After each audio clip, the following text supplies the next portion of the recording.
নমস্কাৰ আপোনালোক সকলোকে হেপী মমচলে স্বাগতম জনাইছোঁ এটা নতুন ব্লগলৈ আৰু মই আজি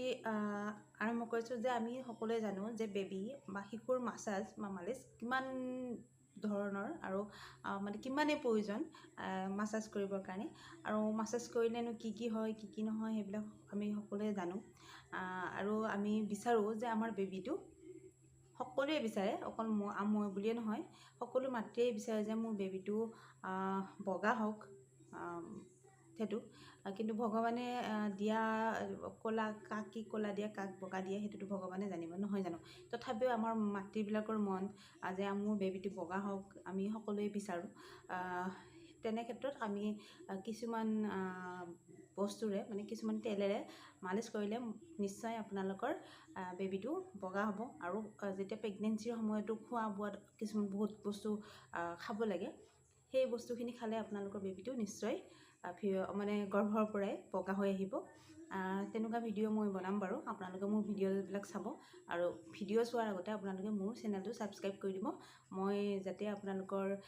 আগত তেনেকুৱা ধৰণৰ ভিডিঅ' মই লৈ আহিব পাৰোঁ আৰু তেনেকুৱা ভিডিঅ' আপোনালোকে পাবৰ কাৰণে কাষত থকা বেল আইকনটো বজাই মানে টিপি দিব যাতে ভিডিঅ' প্ৰথম আপোনালোকৰ ওচৰলৈ আহি যায় আৰু মোৰ ভিডিঅ' চাই যদি ভাল পায় তেতিয়াহ'লে লাইক কৰিব কমেণ্ট কৰিবলৈ নাপাহৰিব আৰু শ্বেয়াৰ কৰি দিব আমি জানো যে আমি প্ৰথম আমাৰ যিবিলাক মানুহ আছিলে যে আমাৰ আইতাহঁত বা তেনেকৈ আইতাহঁতে কি কৰিছিলে মিঠাতেলেৰে মালিচ কৰিছিলে কিয় কাৰণ মিঠাতেলত বহুতখিনি গুণ থাকে বুলি কয় একচুৱেলি নোহোৱা নহয় যিটো মিঠাতেল বজাৰ আমি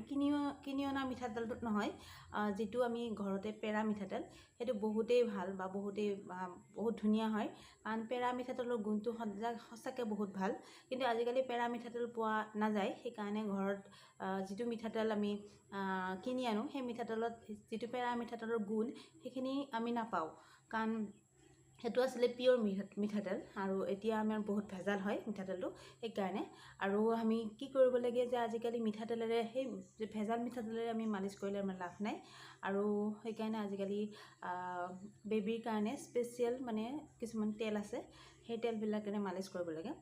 আপোনাৰ বেবীটো যদি আপুনি বিচাৰে যে মোৰ বেবীটো হেল্ডি হওক বা বগা হওক তেতিয়াহ'লে মই দুটা তেলৰ কথা ক'ম তাৰ আগতে কৈছোঁ যে আপোনালোকে মাছাজ কেনেকৈ কৰিব লাগে সেইটোৰ ভিডিঅ' পাই যাব মাছাজ মানে কি পদ্ধতিৰে সৰু শিশু এটাক মাছাজ কৰিব লাগে সেইটো ভিডিঅ' মই আপোনালোকক দিম আপোনালোকে চাব আৰু মই কৈ আছোঁ যে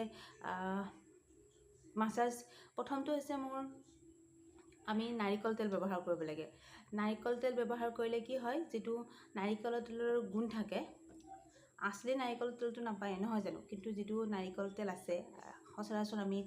দেখিবলৈ পোৱা যায় সেই নাৰিকল তেলটো ব্যৱহাৰ কৰিলেও আপোনাৰ বেবীৰ স্কিনখন বগা হ'ব আপোনালোকে এবাৰ ট্ৰাই কৰি চাব আৰু ভাল পালে মোক ক'ব আৰু নাৰিকলৰ তেলটো কি কৰিব বৰ ধুনীয়াকৈ গৰম কৰি নল'লেও হয় আৰু ধুনীয়াকৈ মানে কি এতিয়াতো ঠাণ্ডা দিন আহিছে আপোনাৰ ঠাণ্ডা দিনত নাৰিকলৰ তেল মালিচ কৰিব পাৰে আৰু নাৰিকলৰ তেলটো লৈ আপোনালোকে ধুনীয়াকৈ বেবীটোক মাছাজ কৰি দিব আপোনালোকে দেখি পাব যে তাৰ মানে গুণাগুণটো আপোনালোকে দুদিনতে ধুনীয়াকৈ দেখি পাব আপোনালোকে তাৰপিছত কি কৰিব যে আৰু এটা তেল আছে নাৰিকল তেলটো হৈ গ'ল আৰু এটা তেল আছে যিটো তেল আমি মানে অলপ দাম বেছি বুলি যিবিলাক মানে মধ্যবিত্ত বা আমাৰ নিচিনা মানুহ আছে সেইবিলাক মানুহৰ কাৰণে মই নাৰিকলৰ তেলটো কৈ দিলোঁ আৰু যিবিলাকৰ মানে অলপমান আমাতকৈ মানে ধনী মানুহৰ কাৰণে মই কৈছোঁ যে আপোনালোকে বাদাম তেলটো ব্যৱহাৰ কৰিব কাৰণ যিটো পিয়'ৰ বাদাম তেল সেইটোতো বহুতখিনি পৰিমাণৰ বহুতেই গুণ থাকে যে সেইটো নাৰিকলৰ তেলটো ব্যৱহাৰ কৰিলে নাৰিকলৰ তেলটো মই পিকচাৰটো বাৰু আপোনালোকক দি দিম আৰু সেই নাৰিকলৰ তেলটোৰে আপোনালোকে কি কৰিব যে মাছাজ কৰি দিব বেবীটোক চাব যে আপোনালোকেও নিজৰ মাছাজ তেলটো ব্যৱহাৰ কৰিব পাৰে আৰু আপোনালোকে বেবীকো আপোনালোকৰ যেতিয়া মাছাজ কৰিব তেতিয়া সেই বাদাম তেলটোৰে মাছাজ কৰিব দেখিব যে আপোনালোকৰ বেবীটো যিমানেই ক'লা নাথাকক 2 দিন বা 3 দিনতে আপোনালোকে ৰিজাল্ট পাই যাব আৰু এই দুটা তেলেৰে আপোনালোকে মাছাজ কৰিব। এনেও আমি মিঠাতেল লগাবলৈ আমাৰ ডক্টৰে নিদিয়ে, কাৰণ মিঠাতেল লগালে আমাৰ বহুতখিনি মানে হেৰি হৈ যায় স্কিনত, মানে আজিকালি মই কৈছোঁৱে, কাৰণ মিঠাতেলত যিটো পিয়'ৰ মিঠাতেল সেইটো আমি আজিকালি নাপাওঁ, সেইকাৰণে মিঠাতেলটো নালাগে। আৰু যিটো বেবীৰ তেল আছে সেইটো তেলেৰেও আপোনালোকে মাছাজ কৰিব পাৰিব, কিন্তু সেইটো তেলেৰে বগা নহয়। আৰু বগা হোৱা তেল এই দুটাই, এটা হ'ল নাৰিকলৰ তেল আৰু এটা হ'ল বাদাম তেল। আৰু যদি আপোনালোকে ৰিজাল্টটো পায়, মই ল'ৰাক কৰা নাই দেই, মই কি ছোৱালীক কৰিছোঁ, আৰু মইতো ৰিজাল্ট পাইছোঁ বাৰু,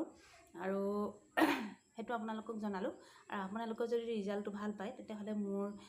ভিডিঅ'ত এটা লাইক কৰি দিব, আৰু ভিডিঅ'টো শ্বেয়াৰ কৰি দিব, যাতে আন দহগৰাকীমান মাতৃৰ এইটো ভাল হয় বা তেওঁলোকে জানে, আৰু তেওঁলোকৰো মনৰ খুচি হ'ব যে মোৰ বেবীটো বগা হওক বা বগা হয় তেনেকৈ। আৰু পাৰিলে মোৰ চেনেলটো প্লিজ ছাবস্ক্ৰাইব কৰি দিব। ধন্যবাদ।